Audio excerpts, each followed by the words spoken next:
भारत माता की। राष्ट्र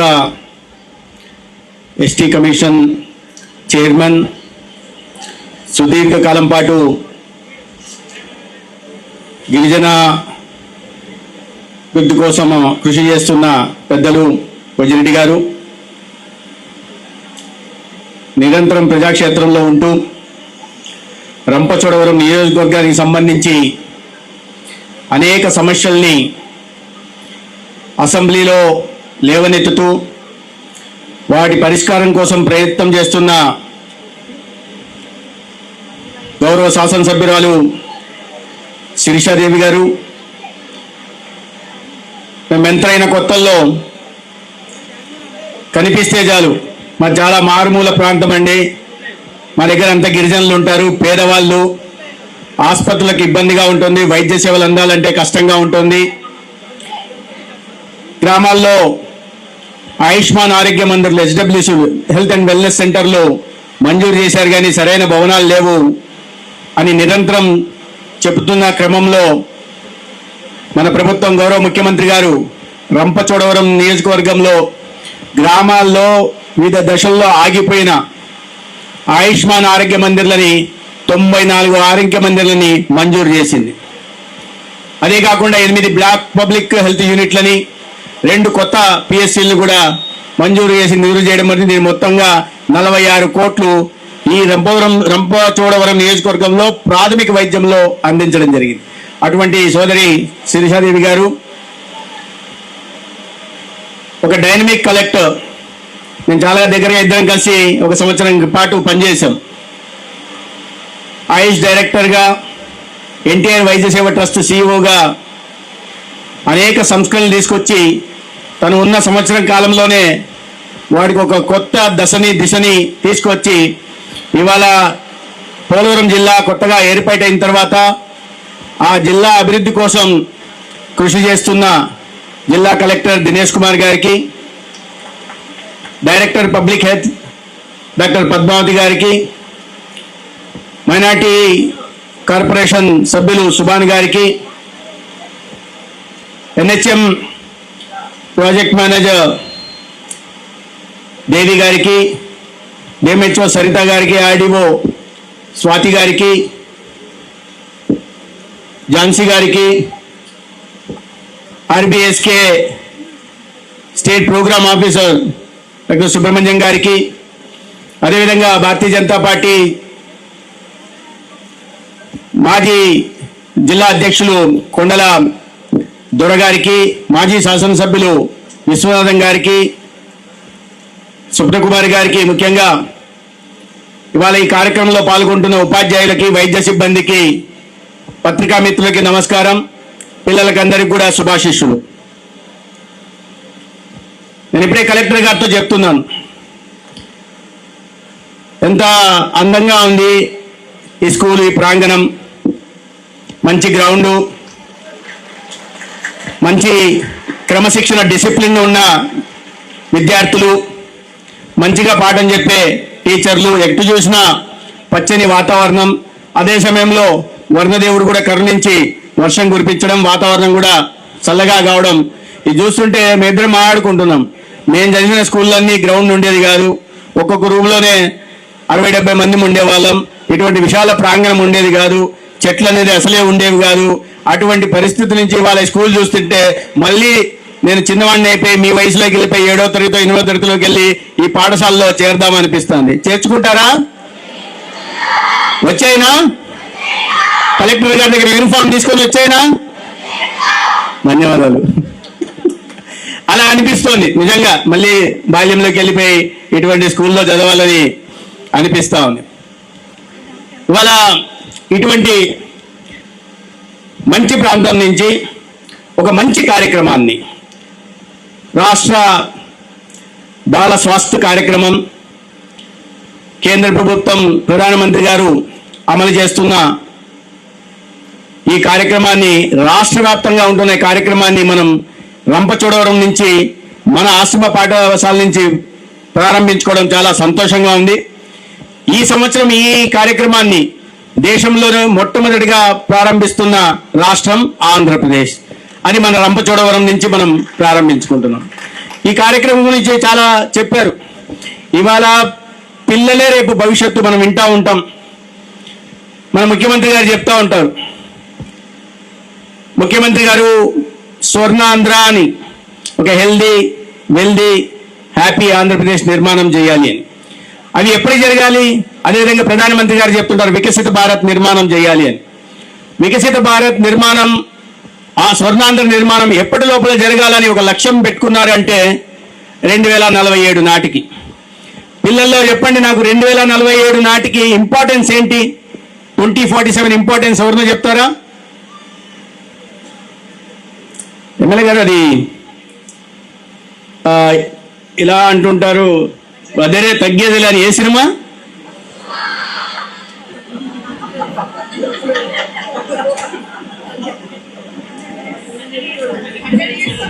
మొన్ననే మళ్ళా ఒక సినిమా వస్తుంది మహేష్ బాబు గారిది. ఏ సినిమాది? ప్రభాస్ దో సినిమా మొన్న వచ్చింది కాదు, అది ఎన్నో లేండి. మన ఉప ముఖ్యమంత్రి పవర్ స్టార్ పవన్ కళ్యాణ్ గారి సినిమా ఏదది? మీకు ఇంత నాలెడ్జ్ ఉంది, అన్ని విషయాలు తెలుసు. 2047 ఇంపార్టెన్స్ ఏంటంటే మీరు చెప్పట్లేదు. ఇంత నాలెడ్జ్ ఉంది మీకు, అన్ని విషయాలు తెలుసు, ప్రపంచంలో ఏం జరుగుతున్నాయి, అయిపోయిన సినిమా తెలుసు, రాష్ట్రంలో ఉప ముఖ్యమంత్రి గారు ఎవరో తెలుసు, రిలీజ్ కాబోయే సినిమా తెలుసు. ఈ నాలెడ్జ్ లెవెల్ ఉన్నప్పుడు 2047 మీకు ఎన్ని రేట్? ఇప్పుడు చెప్పండి 2047 ఇంపార్టెన్స్ ఏంటి?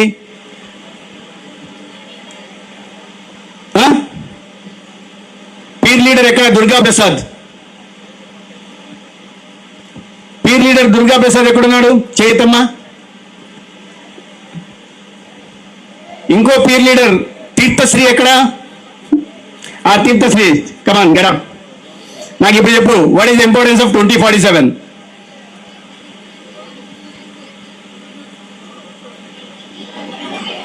సెంటనరీ ఇండిపెండెన్స్, స్వాతంత్రం వచ్చి మనకి 100 సంవత్సరాలు, అంతేనా? అదే చెప్పావు కదా, ఎస్ అని చెప్పాయి. నువ్వు తప్పు చెప్పినా సరే సాత్కూన్ మాఫ్. మనకి స్వాతంత్రం వచ్చి, మన దేశానికి ఇండిపెండెన్స్ వచ్చి 1947లో వచ్చింది కదా. 2047కి మన దేశం మన రాష్ట్రం అన్ని రాష్ట్రాల కన్నా ముందుండేలాగా, మన దేశం ప్రపంచంలోని అన్ని దేశాల కన్నా ముందుండేలాగా, మన అందరి పర్ క్యాపిటా ఇన్కమ్ ఎక్కువ ఉండేలాగా, అనారోగ్యం లేని సమాజం నిర్మించబడేలాగా, మంచిగా మీరందరూ చదువుకోవడానికి చాలా ప్రెస్టీజియస్ ఎడ్యుకేషన్ ఇన్స్టిట్యూషన్స్ వచ్చేలాగా ఇవన్నీ చేయడానికి 2047 టార్గెట్ పెట్టుకున్నారు. 2047 టార్గెట్ పెట్టుకున్నారు. ఇవన్నీ 2047కి ఇవన్నీ ఎవరు చేయాలి? 2047 దగ్గర ఇక్కడ ఉన్న వాళ్ళు చాలా మంది ఉండకపోవచ్చు. మన కలెక్టర్ గారు ఉంటారు, మీ ఎమ్మెల్యే గారు ఉంటారు, మిగతా కొంతమందికి నేను భోజిరెడ్డి గారు ఉంటామో లేదో తెలియదు. అది పరిస్థితి. 2047 దాకా ఉండదు. 2047 దాకా ఖచ్చితంగా ఉండేది ఎవరు ఇక్కడ? మీరే కదా. ఇప్పుడు మీ ఏజ్ గ్రూప్ ఎంత? 10 years, 12 years, 13 years, 14, 15 years. ఇంకా 2047కి ఇంకా 21 years ఉంది. అంటే మీరు అప్పటికి 30 years నుంచి 40 years మధ్యలో ఉంటారు. అప్పుడు ఈ ఆంధ్రప్రదేశ్ ని స్వర్ణాంధ్రప్రదేశ్ గా నిర్మించాల్సిన బాధ్యత మీదే. ఈ దేశాన్ని వికసిత భారత్ గా నిర్మించాల్సిన బాధ్యత మీదే. నిర్మిస్తారా? దానికి బాగా చదువుకుంటారా? బాగా చదువుకోకపోతే మీ భవిష్యత్తు బాగుంటుందా? బాగుండదా? కాబట్టి బాగా చదువుకోవాలి కదా. మీరు బాగా చదువుకోండి, కొత్త కొత్త విషయాలు తెలుసుకోండి. ఎప్పుడు చూసినా ఇంటికి పోతూనే అమ్మ దగ్గర ఫోన్ తీసుకుని 24 గంటలు ఫోన్ చూస్తూ ఉండండి. చూస్తారా? ఎప్పుడన్నా చూడండి, అప్పుడప్పుడు చూడండి. ఎప్పుడు ఫోన్లు చూడకూడదు. ముందు బాగా చదువుకోవాలా, టీచర్లను గౌరవించాలా, టీచర్లు బాగా చెప్పే విషయాలన్నీ తలకెక్కించుకోవాలా. దాని తర్వాత భవిష్యత్తు గురించి ఆలోచించాలా. ఆటోమేటిక్గా ఆంధ్రప్రదేశ్ మన ముఖ్యమంత్రి ఎవరు? ముఖ్యమంత్రి గారు మన సీఎం ఎవరు? Nara Chandrababu Naidu sir. Good. Chandrababu Naidu sir చెప్పినట్టుగా స్వర్ణాంధ్రప్రదేశ్ నిర్మాణం అవుతుంది. మన ప్రైమ్ మినిస్టర్ ఎవరు? నరేంద్ర మోదీ సార్. నరేంద్ర మోడీ గారు చెప్పినట్టుగా వికసిత భారత్ నిర్మాణం కూడా జరుగుతుంది. కూర్చో. తీర్థశ్రీ కూర్చోమ్మా. Thank you sir. ఇవాళ ఎందుకు మనం ఈ కార్యక్రమాన్ని ఇక్కడ తీసుకొస్తున్నాం? ఇటువంటి రేపు స్వర్ణాంధ్రప్రదేశ్ ని గాని వికసిత భారత్ గాని నిర్మించాల్సిన బాధ్యత ఇక్కడ పిల్లలుగా ఉంటున్న మీ మీదే ఉంది. రాష్ట్రంలో ఈ రకంగా పాఠశాలల్లో చదువుతున్న పిల్లలు లేదా అంగన్వాడీలో ఉంటున్న పిల్లలు 63 లక్షల మంది పిల్లలు ఇవాళ రాష్ట్రంలో ఉన్నారు.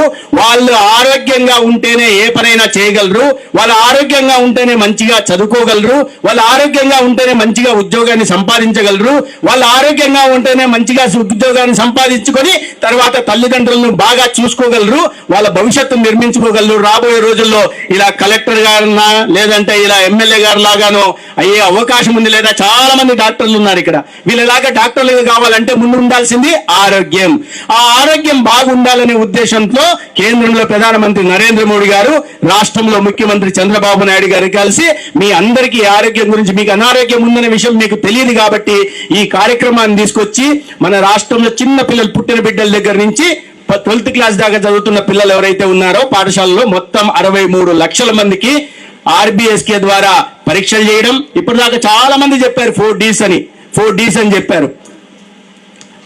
Defects, diseases, deficiencies, developmental delays అని చాలా మంది వాళ్ళ ఎక్స్పీరియన్స్ కూడా చెప్పారు. మా పాప క్లెఫ్ట్ ఉండింది, సరి అయిపోయింది. మా పాపకి న్యూరలాజికల్ ప్రాబ్లం ఉన్నది, సరైంది. మా పాపకి కాంజనిటల్ హార్ట్ డిసీజ్ అంటే పుట్టుకతో వచ్చిన గుండె జబ్బు ఉన్నది.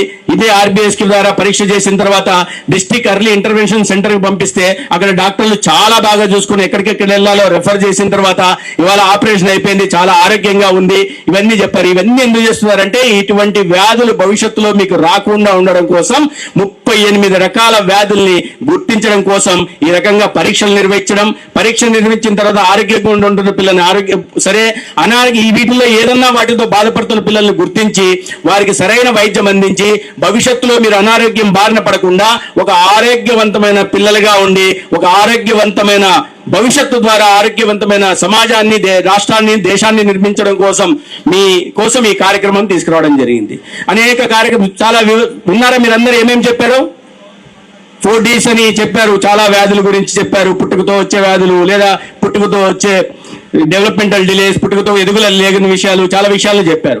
ఇవాళ క్లెఫ్ట్ అనుకోండి, క్లెఫ్ట్ ఫుట్ అనుకోండి, కాలు ఇలా ఉంటే తర్వాత నడవలేరు, అంగవైకల్యం వస్తుంది. కాబట్టి వాటిని చిన్నప్పుడే గుర్తిస్తే హాస్పిటల్ తీసుకెళ్లి వాటిని కాలు సరి చేయడానికి మామూలుగా మన అందరు ఉన్నట్టుగానే ఆ పిల్లవాడు కూడా ఆరోగ్యవంతంగా ఉండడానికి అవకాశం ఉంది. అనేక రకాల వ్యాధులు భవిష్యత్తులో రాబోయే వాటిని నిర్మూలించడం కోసం సరైన చికిత్స ద్వారా ఒక ఆరోగ్యవంతమైన పిల్లల్ని నిర్మించడం కోసం ఈ రకంగా ఇవాళ కార్యక్రమాలు మనం చేస్తున్నాం. దాన్ని రాష్ట్ర వ్యాప్తంగా చేస్తున్న కార్యక్రమాన్ని ఇవాళ మన ప్రాంతం నుంచి స్వచ్ఛమైన మనసు కలిగిన గిరిజన బిడ్డలు ఉండే ఈ రంపచోడవరం నుంచి ప్రారంభించుకోవడం నాకు చాలా చాలా సంతోషంగా ఉంది. అదేవిధంగా ఆర్కేఎస్కే ప్రోగ్రామ్ మీద పీర్ లీడర్ల పేర్లు తీసుకున్నా నేను. దుర్గా ప్రసాద్ వెళ్ళిపోయాడు, జంప్ అయిపోయాడు, నాతో మాట్లాడాడు. ఉన్నావా? నేను అడిగినప్పుడు ప్రశ్న అడిగినప్పుడేమో పక్కన ఉన్నావు, ఇప్పుడేమో చేయెత్తుతున్నావు. నేను తర్వాత వేరే క్వశ్చన్స్ అడుగుతాను. చాలా చాలా బాగా చెప్పాడు. పీర్ లీడర్ ఏంటి? ఆర్కేఎస్కే ద్వారా లేదా ఆర్బీఎస్కేకి సంబంధించి కొంతమంది చెప్పుకోలేని బాధలు ఉంటాయి, కొంతమందికి ఏదైనా మెంటల్ హెల్త్ ఇష్యూస్ ఉంటాయి, మానసికమైన. మనం చూసాం మొన్ననే ఒక చాలా దురదృష్టకరమైన సంఘటన జరిగింది మన ప్రాంతంలో. బాగా చదువుకునే అమ్మాయి కేవలం ఒక మెంటల్ హెల్త్ ఇష్యూ కారణంగా, ఎవరితో పంచుకోని కారణంగా ఎటువంటి తీవ్ర నిర్ణయం తీసుకునిందో, తర్వాత ఆ కుటుంబం ఎంత మనస్తాపం చెందుతుందో మనం అందరం చాలా మంది బాధపడ్డారు కదా. శివాని విషయంలో మనం అందరం బాధపడ్డాం. ఆ పాప ఎందుకంటే తీవ్ర నిర్ణయం, ఎందుకంటే కొన్ని మానసిక సమస్యలు ఉంటాయి, చెప్పుకోలేకపోవచ్చు, ఇంట్లో వాళ్ళకి చెప్పుకోవడానికి సందేశించవచ్చు, టీచర్లు చెప్పడానికి బాధపడవచ్చు. అటువంటి దానికోసం పీర్ లీడర్లను పెట్టి మీ మధ్య ఉంటున్న విద్యార్థులను, బాగా ప్రతిభ కలిగిన విద్యార్థిని గుర్తించి వారి పీర్ లీడర్గా చేసి మీ సమస్య ఏది ఉంటే వాళ్ళ దగ్గర తీసుకెళ్ళడం. అనేక రకాల అంతర్గతంగా కొన్ని సమస్యలు ఉంటాయి, లేదా అంతర్గతంగా బయటికి చెప్పుకోలేని ఇది ఉంటాయి. మామూలుగా హాస్టల్లో అందరం ఒక చోట ఉంటున్నప్పుడు చర్మ సంబంధిత వ్యాధులు వస్తుంటాయి, మనం చెప్పుకోం, బయటికి చెప్పుకోవడానికి మొహమాట పడుతుంటాం.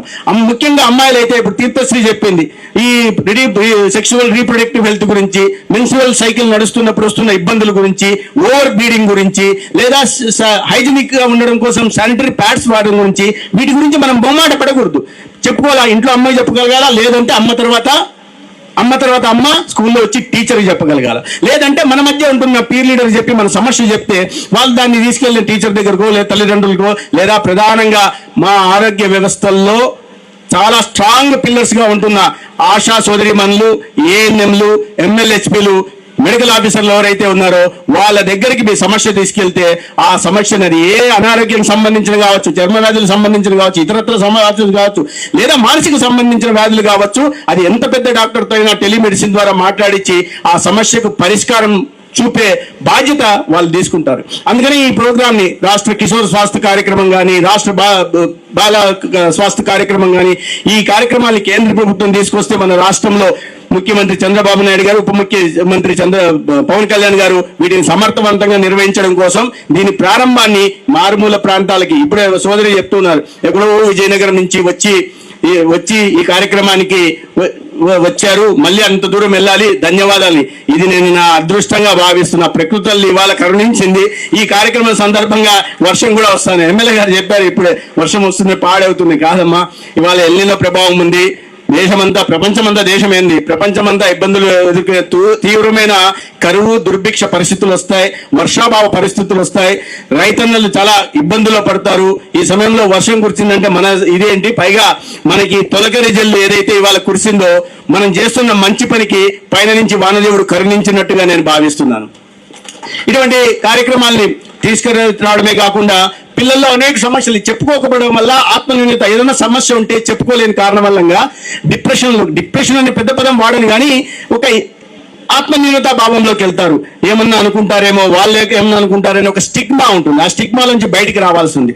ప్రధానంగా చాలా మందికి ఇవాళ అనేక రకాల కారణాల వల్ల ఈ కళ్ళకి సంబంధించిన ఇబ్బందులు ఉంటాయి, చూపుకు సంబంధించిన ఇబ్బందులు ఉంటాయి. దానికి national program for control of blindness and visual impairment అనే ఒక కార్యక్రమాన్ని తీసుకొచ్చి ప్రతి సంవత్సరం ప్రభుత్వ పాఠశాలలోకి వెళ్ళి పిల్లలకు పరీక్షలు నిర్వహించి కంటికి సంబంధించిన ఏమైనా ఇబ్బందులు ఉన్నాయి, చూపు చూడడంలో ఇబ్బంది ఏమన్నా ఉందా, లేదా కార్నియా ప్రాబ్లమ్స్ ఏమున్నాయా, లేదా రెటినోపతి ఏమన్నా ఉందా, ఇటువంటి వాటిని గుర్తించిన తర్వాత దానికి సంబంధించిన చికిత్సను అందించడం, అది కాకుండా అద్యాలు కూడా అందించడం. ఎందుకంటే ఇది ఎందుకు ముఖ్యమైనదంటే క్లాస్ లో కూర్చొని ఉంటారు, కళ్ళు కనిపించవనే విషయం చెప్పకపోతే టీచర్ బోర్డు మీద ఏం రాస్తున్నారో సరిగా గమనించకపోతే దాన్ని మళ్ళీ వెళ్ళి హోంవర్క్ సరిగా చేయలేరు. తర్వాత మరుసటి రోజు టీచర్ అందరి ఎదురుగా నిలబెట్టి ఏంటి నిన్ను అడిగిన దానికి సమాధానం చెప్పమంటే టీచర్ నాకు కళ్ళు కనిపించలేదు కాబట్టి నేను చూడలేదు అని చెప్పకుండా మౌనంగా ఉంటారు. మౌనంగా ఉండి తర్వాత ఒక ఆత్మన్యూనత భావంలోకి వెళ్ళి చదువు మీద శ్రద్ధ తగ్గడం ఇవన్నీ ఉంటాయి. అందుకనే ప్రభుత్వాలు వీటి మీద ప్రత్యేకంగా దృష్టి పెట్టి అటువంటి సమస్య పిల్లలకు రాకుండా చూడడం కోసం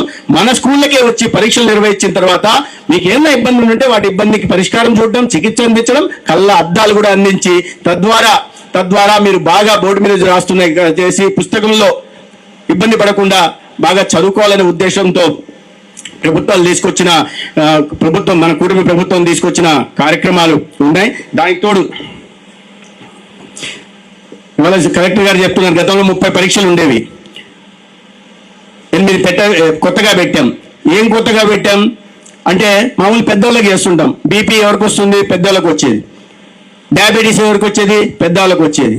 మెంటల్ హెల్త్ ఇష్యూస్, ఇవన్నీ వీటిని అన్నింటిని గుర్తించి, లేదా ఇంకో కొత్త దీన్ని పెట్టాం ఈసారి, సెల్ ఫోన్ వాడకం ద్వారా. మన దగ్గర పెద్దగా ఇబ్బంది ఉండదు, ఎందుకంటే మన దగ్గర నెట్వర్కే లేదు కాబట్టి సెల్ ఫోన్ సంబంధించిన ఇది లేదు. లేకుంటే మన మామూలు పట్టణ ప్రాంతాల్లో పిల్లలు ఎవరు చూసినా కూడా అమ్మ ఫోన్ తీసుకొని, నాన్న ఫోన్ తీసుకొని రీల్ చూసుకుంటా, టిక్ టాక్లు చూసుకుంటా టైం అంతా చూస్తారు.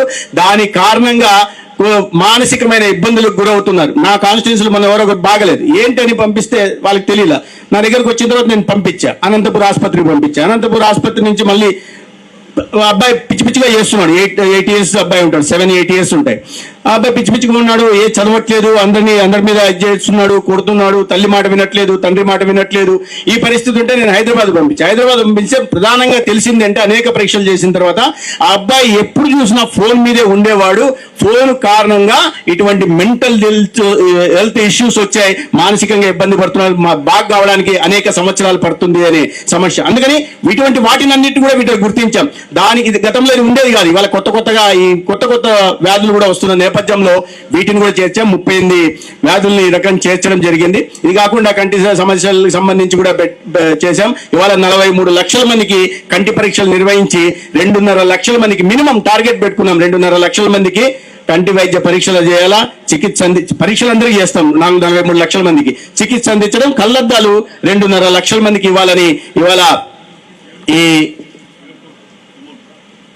7 కోట్లు దానికి కేటాయించాం. సహజంగా ఈ RBSKకి సర్జరీలకు కావాల్సిన ఖర్చు ఏదైతుందో 20,000 నుంచి 2 లక్షల దాకా జరిగే ఖర్చులకు ఆర్బీఎస్టీ కింద ఏవైతే వ్యాధులు ఉంటాయో వాటిని కూడా ఉచితంగా అందిస్తాం. దానికి సంవత్సరానికి సగటున 20 కోట్లు ఆర్బీఎస్టీ కింద ఖర్చు అవుతుంటుంది. అదేవిధంగా వీటికి ఇవాళ 7 కోట్లతో కంటి అద్దాలు, చిన్న చిన్న అమౌంట్లే, కానీ పిల్లలకి ఇది పెద్ద అమౌంట్లు ఏం కాదు.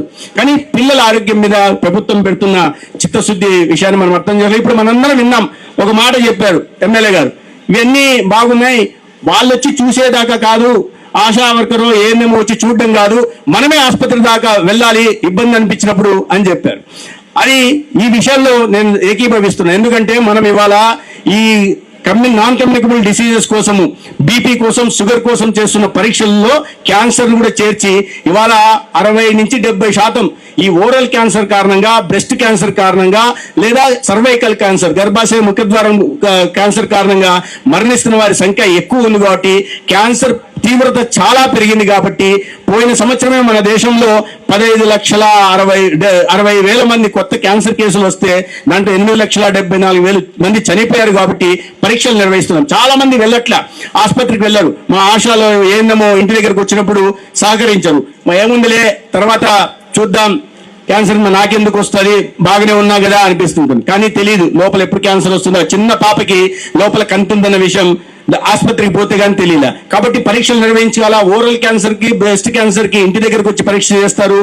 ఈ సర్వైకల్ క్యాన్సర్ కి రోజు 1,600 మంది క్యాన్సర్ కారణంగా చనిపోతుంటే 200 మంది సర్వైకల్ క్యాన్సర్ కారణంగా చనిపోతున్నారు. దీన్ని దృష్టిలో పెట్టుకొని మీ అందరికీ మన అమ్మకి చెప్పాలా, ఏది ఆసుపత్రికి వెళ్ళాలమ్మా, ఏది మన ఊర్లో ఉంటున్న ఆసుపత్రికి వెళ్ళి ప్యాప్స్మియర్ టెస్ట్ చేస్తారు. దాంట్లో క్యాన్సర్, సర్వైకల్ క్యాన్సర్ ఉందో లేదో తెలుస్తుంది. ఒకవేళ ఉందని గుర్తిస్తే దాని తర్వాత చికిత్స ఉచితంగా ప్రభుత్వం అందిస్తుందనే విషయాన్ని చెప్పాలి. మనం అవగాహన ఉండదు కాబట్టి వెళ్ళరు, పరీక్ష నిర్వహించుకోరు. ఏముంది నాకు ఏమొస్తుంది అనుకుంటారు. కానీ ఒక సామెత తెలుసా మనందరికీ, చేతులు కాలిన తర్వాత ఒక సామెత ఉంటుంది, చేతులు కాలిన తర్వాత ఆకులు పట్టుకొని, అంటే వచ్చిన తర్వాత 3rd స్టేజ్లోనో 4th స్టేజ్లో వస్తే గుర్తించినా కూడా ఇబ్బంది అవుతుంది. కాబట్టి రాకుండా నివారించడం కోసం ప్రభుత్వం అందిస్తున్న ఈ సౌకర్యాన్ని వినియోగించుకోవాలా, పరీక్షలు నిర్వహించాలా అని కోరుతూ ఇవాళ మీ యొక్క ప్రత్యేక పరిస్థితుల్లో ఈ జిల్లా ఏర్పాటైంది. అయితే నాకు సంతోషం ఏంటంటే ఈ జిల్లా 2 రకాల అనుభూతి. కొత్త జిల్లా అయినప్పుడు, ఆ జిల్లా రీఆర్గనైజేషన్లో నేను కూడా ఉన్నా, జీవోఎంలో. జిల్లా అయిపోయిన తర్వాత నాకు ఓ రోజు చీఫ్ సెక్రటరీ గారి ఫోన్ వచ్చింది. వచ్చి ఇట్లా 2 జిల్లాల కలెక్టర్లు వేస్తున్నాం అన్నారు. మంచిది సార్ అన్న. నాకెందుకు చెప్తున్నారు సార్ అన్న. ఏం లేదు, దినేష్ కుమార్ ఉన్నారు కదా, దినేష్ గారిని పోలవరం కలెక్టర్ చేస్తున్నారు. సార్ మంచి ఆఫీసర్ సార్, నా దగ్గర ఇప్పుడే వచ్చి అన్ని స్ట్రీమ్ లైన్ చేస్తున్నారు 1 year నుంచి, ఈ టైంలో మీరు వేస్తే ఎలాగా అని అంటే సిఎస్ గారు ఒక మాట అన్నారు. అది పైగా చిన్న జిల్లా కదండి, ఈజ్ మోర్ కేపబుల్, చాలా కేపబిలిటీ ఉన్న ఐఏఎస్ ఆఫీసర్. అటువంటిప్పుడు ఎందుకు పంపిస్తున్నారంటే, కాదు, పోలవరం కొత్త జిల్లా కానీ చాలా పెద్ద జిల్లా, ఉన్నది 12 మండలాలే, కానీ చాలా ఇబ్బందికర పరిస్థితులు ఉన్నాయి. ఎక్కువగా గిరిజనులు ఉంటారు. గిరిజనులు ఉన్న చోట గిరిజన పిల్లలు ఎక్కువ మంది ఉంటున్న చోట, ఇప్పుడే చెప్తున్న 55 మంది స్కూల్లో చదువుతున్న గిరిజన పిల్లలు ఉన్నారు. ఇంతమంది ఉన్న చోట ఒక మంచి ఎఫిషియెంట్ ఆఫీసర్ అయితే పరిస్థితుల్లో మార్పు తీసుకొస్తాడు. అందుకని ఆయన వేయాల్సి వస్తుంది అని నేను ఒకవైపు బాధపడుతున్నాను. సరే సార్ అలాగే కానివ్వండి, అటువంటి మంచి ఆఫీసర్ దొరికితే మళ్ళీ నాకు ఇంకోటి వెయ్యండి అని అడిగా. ఇంకా ఎవరు దొరకలే, అక్కడే ఆ పోస్ట్ అలాగే ఖాళీగా ఉంది, సిఇఓ పోస్ట్ అలాగే ఖాళీగా ఉంది. అది పరిస్థితి. అటువంటి మంచి ఆఫీసర్ వచ్చాడు. ఒక మంచి ఆఫీసర్ వచ్చిన తర్వాత ఇవాళ అన్ని వచ్చినప్పటి నుంచి సమస్యలు చెప్తూ ఉన్నారు. ఒకవైపు పైన మాట్లాడుతుంటే కూడా సమస్యలు చెప్తున్నారు, ఎమ్మెల్యే గారు మాట్లాడుతుంటే సమస్యలు చెప్తున్నారు. అంటే సమస్య అంటే ఏమేం చేయొచ్చు, కొత్తగా ఈ ఎట్లా ట్రాన్స్ఫర్మేషన్ తీసుకురావచ్చు అని చెప్తున్నారు. నేను చెప్పా, ఎమ్మెల్యే గారు ఏదో చెప్తున్నారని, ఏమన్నా బహుశా నన్ను అడుగుతారేమో, అడిగినప్పుడు నేను మళ్ళీ సమాధానం చెప్పాలి కదా, తర్వాత మాట్లాడుకున్నాను కలెక్టర్ గారు అని చెప్పా. అటువంటి మంచి ఆఫీసర్ వచ్చాడు. వచ్చి మనం మంత్రి అయిన తర్వాత IVRS తీసుకుంటాం, మనం ఫీడ్బ్యాక్ తీసుకుంటాం ఆసుపత్రుల పరిస్థితి ఎలా ఉందని. మేము మంత్రి అయిన కొత్తల్లో గతంలో తీసుకునే వాళ్ళు కాదు, తీసుకుంటే ఈ రంపచోడవరం ఏరియాకి సంబంధించి ఫీడ్బ్యాక్ 60% మాత్రమే సంతృప్తికరమైన ఫీడ్బ్యాక్ వచ్చింది. 60%. 60% మంది బాగుందని, 40% మంది బాగలేదు, ఈ ఆసుపత్రులు బాగలేవు, డాక్టర్లు సరైన టైంకి ఉండట్లేదు, సరైన వైద్యం అందించట్లేదు, నర్సులు సరిగ్గా మాట్లాడట్లేదు, పరిశుభ్రంగా లేవు, ఇటువంటి చెప్పేవాళ్ళు. అది కాస్త మార్చుకుంటూ వచ్చి దాన్ని 71% తీసుకుంటాం, 60 నుంచి 71%. కానీ ఈ జిల్లాకి కలెక్టర్ వచ్చిన తర్వాత ఆ 71% నుంచి నేను ఇవాళ జూన్ నెల చూస్తుంటే 81%కి సంతృప్తికర లెవెల్, సాటిస్ఫాక్టరీ లెవెల్ పెరిగాయంటే ఒక మంచి ఆఫీసర్ ఒక జిల్లా కలెక్టర్ గా ఉంటే ఏ రకమైన మార్పు తీసుకురాగలరనే చెప్పడానికి నిదర్శనం. అలా అని మా డాక్టర్లు నిజంగానే పని చేయట్లేదా? లేదు. ఇటువంటి పరిస్థితుల్లో సరైన వాళ్ళ పిల్లలు చదువుకోవడానికి మంచి స్కూల్ ఉండకపోవచ్చు, వాళ్ళు ఉండడానికి మంచి ఇల్లు ఉండకపోవచ్చు. ఇటువంటి ప్రతికూల పరిస్థితుల్లో కూడా వాళ్ళ కుటుంబాన్ని వదిలేసి పిల్లల చదువులు కూడా ఆలోచించకుండా ఇటువంటి గిరిజన ప్రాంతాల్లో వచ్చి పనిచేస్తున్న వైద్య వృత్తిలో పనిచేస్తున్న ప్రతి ఒక్కరిని కూడా ఈ సందర్భంగా నేను ప్రత్యేకంగా అభినందిస్తున్నా. ఎక్కడో ఎంత దూరం నుంచి రావాలి, రంపచోడవరం రావాలంటే, చింతూరు పోవాలంటే, అడ్డతీగలు పోవాలంటే గిరిజన ప్రాంతాల్లో డాక్టర్లు వచ్చి ఇబ్బందికర పరిస్థితి, సరైన సౌకర్యాలు ఉండవు. ఆ పరిస్థితుల్లో కూడా పనిచేస్తున్నారు. అటువంటి డాక్టర్లందరికీ కూడా నేను అభినందనలే కాకుండా నిజంగా చేతులెత్తి నమస్కరిస్తున్నాను చెప్పడానికి నేను ఏమాత్రం సంకోచించట్లేదు. ఈ సిఎస్సీలో పోతే, ఏరియా హాస్పిటల్ పోతే ఇవాళ పెరిగినాయి. ఓపీ సర్వీసులు పెరిగాయి, ఐపీ సర్వీసులు పెరిగాయి, ఎక్స్రేలు పెరిగాయి, ఈసీజీలు పెరిగాయి, అల్ట్రాసౌండ్లు పెరిగాయి. ఏవి చూసినా పెరుగుతాయి. ఓపీ సర్వీసులు 28% పెరిగాయి రంపచోడవరంలో. ఎందుకు? డాక్టర్లు అందుబాటులోకి వస్తున్నారు. డాక్టర్లు వాళ్ళు నవ్వుతూ పలకరిస్తున్నారు. డాక్టర్స్, నర్సులు నవ్వుతూ రిసీవ్ చేసుకుంటున్నారు. నేను అన్ని బాగున్నాయని చెప్పట్లేదు. ఇంకా 81% బాగుంది, ఇంకా 19% బాగలేదు. ఆ 19% కోసం కూడా బాగు చేసే ప్రయత్నం చేస్తున్నాం. ప్రధానంగా ఇవాళ ఇంత దూరంలో పనిచేస్తూ ఉండి, ఇవాళ ఉదాహరణకి ఈ రాజవొమ్మంగి మెడికల్ ఆఫీసర్ ఉంది, డాక్టర్ సుష్మా. జిల్లాలో ఉంటున్న వాటిల్లో బాగా పనిచేస్తున్న IVRS లో చూస్తే రాజవొమ్మంగి మంచి ఇది వచ్చింది. మారేడుమిల్లి డాక్టర్ దినేష్ ఇతను అందుబాటులో ఉంటున్నారు, బాగా పనిచేస్తున్నారు. దేవీపట్నం డాక్టర్ నీలిమ. తర్వాత పెద్దగడ్డాడ, ఇక్కడ చాలా మంది పెద్దగడ్డాడ వాళ్ళని చూశాను నేను, డాక్టర్ వినోద్. అదేవిధంగా గౌరీదేవిపేట డాక్టర్ శ్రీదేవి. అంటే వీళ్ళందరూ కూడా ఈ మారుమూల ప్రాంతాలకు వెళ్ళి అరకొర వసతులతోనే ఒక వైద్యాన్ని అందించి మన కోసం మనం అందరం ఆరోగ్యంగా ఉండాలని పనిచేస్తున్న డాక్టర్. మరి బయటికి వెళ్తే అవకాశాలు వేరే ఉండొచ్చు, కానీ మనం ప్రజలకు సేవ చేయాలి. నాణ్యమైన వైద్యాన్ని అందించే ప్రభుత్వం ఏదైతే కృషి చేస్తుందో దాంట్లో మనం వారధులుగా ఉండి ప్రజలకు నాణ్యమైన వైద్యాన్ని అందించాలా. ప్రధానంగా గిరిజన ప్రాంతాల్లో, మరీ ప్రధానంగా చిన్నపిల్లలు అనారోగ్యం బారిన పడకుండా కాపాడుకోవాలనే ఉద్దేశంతో ప్రతికూల పరిస్థితుల్లో కూడా డాక్టర్లు అందరూ పనిచేస్తున్నారు. మరొకసారి నేను వారిని అభినందిస్తూ మళ్ళీ ఇవాళ ఈ కార్యక్రమం పెట్టుకుందాం. పిల్లలు ఒకరు వెళ్తే అందరూ అటువైపు చూస్తారు. ఆకలేస్తుందా మీకు? లేదా?